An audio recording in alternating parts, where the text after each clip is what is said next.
The carbon dioxide in the atmosphere is at a level that we haven't seen in the last 800,000 years. The Arctic is changing probably faster than almost anywhere else on the planet. We are basically using the atmosphere as a waste dump. We can adapt to 1.5 degrees. We can adapt to 2 degrees. Once we go over 3 degrees, then we can't adapt to that anymore. Eu fico com um pouco de medo pela urgência. Eu não sei se a gente vai conseguir no tempo que nós precisamos.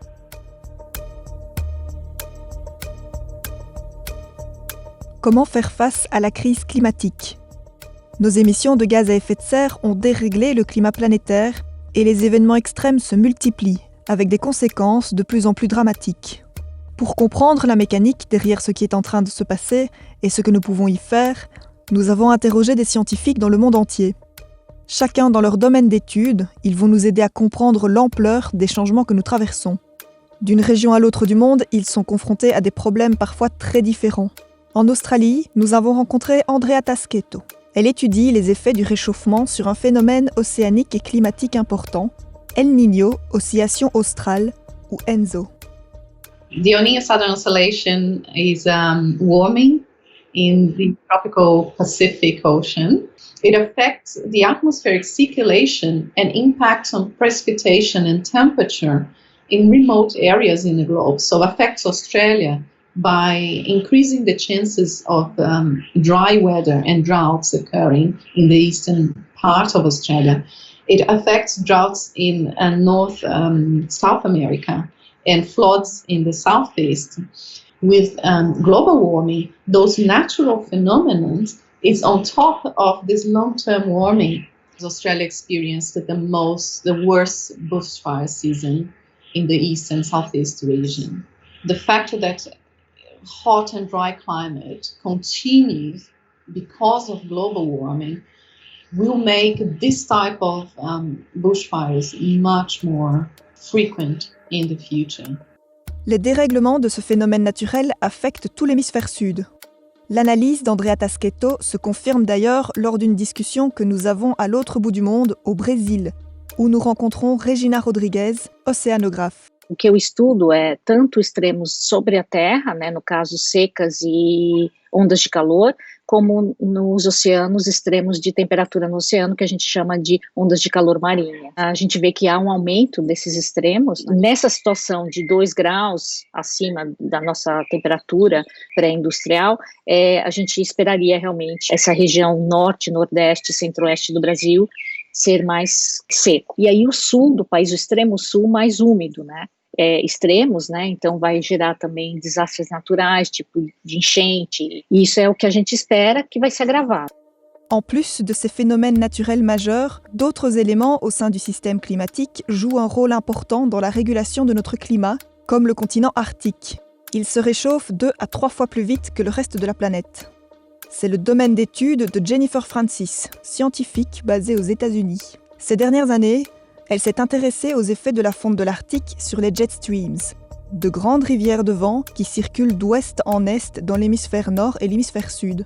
It's that difference in temperature between the Arctic and those areas farther south that provides really the fuel that drives this very strong river of winds that flows around the northern hemisphere called the jet stream. So anything that affects that jet stream is going to have an impact on the weather that we experience in North America and Europe and Asia. We think that the rapid warming in the Arctic and the loss of sea ice, the loss of snow cover, we think all those are contributing to the jet stream changes that are making weather patterns much more persistent. And when you have those very persistent weather conditions, it can then lead to extreme weather events. La fonte de l'Arctique n'affecte pas seulement le climat. Depuis 1880, la fonte des glaces a fait monter le niveau de la mer d'environ 20 cm.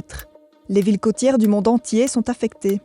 Once you have a sea level that rises, just by a tiny bit, the extreme events that can occur with storm surges or an east coast low or a tropical cyclone, that becomes much, much worse. No Brasil, 80% da população mora na faixa litorânea. A maior parte das nossas capitais, dos nossos estados, estão no litoral, que são grandes centros urbanos. Eu moro numa ilha. By the end of this century, which is only 80 years away, it's a lifetime away, we'll be seeing probably at least another meter of sea level rise. Aujourd'hui, certaines conséquences sont inévitables et nous devrons nous adapter. Mais tous les pays de la planète ne sont pas égaux face à ces impacts. Salimul Huq vit au Bangladesh. En moyenne, chacun de ses habitants émet moins d'une demi-tonne de CO2 par an, contre 14 tonnes aux États-Unis ou plus de 8 en Allemagne. Avec une montée d'1 mètre du niveau de la mer, c'est 20 à 50% de son territoire qui pourrait être inondé. Salimul Huq aide depuis des années le gouvernement bangladais à se préparer aux conséquences du réchauffement climatique. 10 years ago, we put together a climate change strategy and action plan. We are going up a learning curve in terms of how to deal with the impacts of climate change. Almost every 10 years, we get a super cyclone. And in the past decades, these super cyclones have killed hundreds of thousands of people. And in the last couple of decades, we have had a major program of cyclone preparedness. We now have, I would say, the best cyclone warning system in the whole world, where 2.5 million people living in the coastal area get information, know what to do, know where to go. But in general, we are talking many tens of millions of people that are going to be very adversely affected by the impacts of climate change. The number one action has to be for the countries that are producing the most greenhouse gases, which includes your countries in Europe, have to reduce your emission. We cannot adapt indefinitely. Adaptation has limits.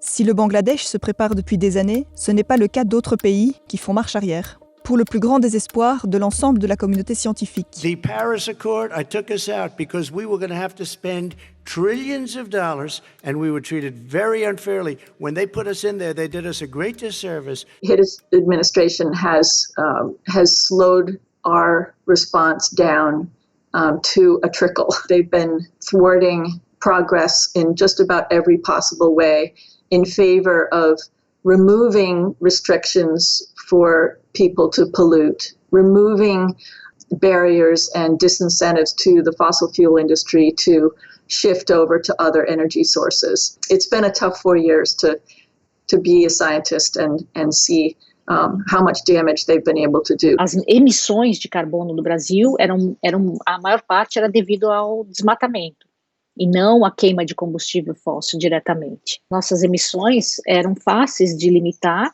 desde que a gente limitasse o desmatamento. Ao longo dos anos a gente conseguiu diminuir o desmatamento. Bem como por ser floresta úmica, como em grande parte dos senhores, não pega fogo. Então essa história de que a Amazônia arde em fogo é uma mentira. Essa administração, ela acha que a gente tem que desenvolver a Amazônia, mas é um desenvolvimento da pior maneira. Infelizmente, em 1 ou 2 anos, a gente retrocedeu o que levou 20 anos para ser conquistado, sabe? L'inaction des gouvernements désespère les scientifiques que nous avons rencontrés. En tant que citoyens, nous pouvons opérer des changements à notre niveau et adapter notre mode de vie, mais cela restera insuffisant pour éviter une catastrophe. En Angleterre, Yuri Rogel travaille sur les solutions possibles pour limiter le réchauffement à 1,5 degré, et ces solutions dépendent principalement des gouvernements. Many of the choices that we have are defined by the opportunities that governments give us. The investments to have a good and environmentally friendly infrastructure that needs to be done by government. So it's really important to have this balance between what the government does and then also our own choices. Those first 1 to 2 decades that we are now, that have started today, that are really critical and will show us whether we are able to make this transformation in time to limit warming to safe levels. Everyone can do small things, cycle to work and reduce a little bit the carbon footprint. But the big change needs to come from the global cooperation and governance. It needs long-term planning. They're not just the government that needs to safeguard our society and our well-being today, but also that of future generations. It's really the role of government as well to provide this long-term vision and to provide the guidance to where we want our society to go. Malgré leur pessimisme quant à l'action des gouvernements, les scientifiques ont repris espoir face à la mobilisation de la jeune génération. C'est cette génération qui devra encaisser le choc climatique des prochaines décennies.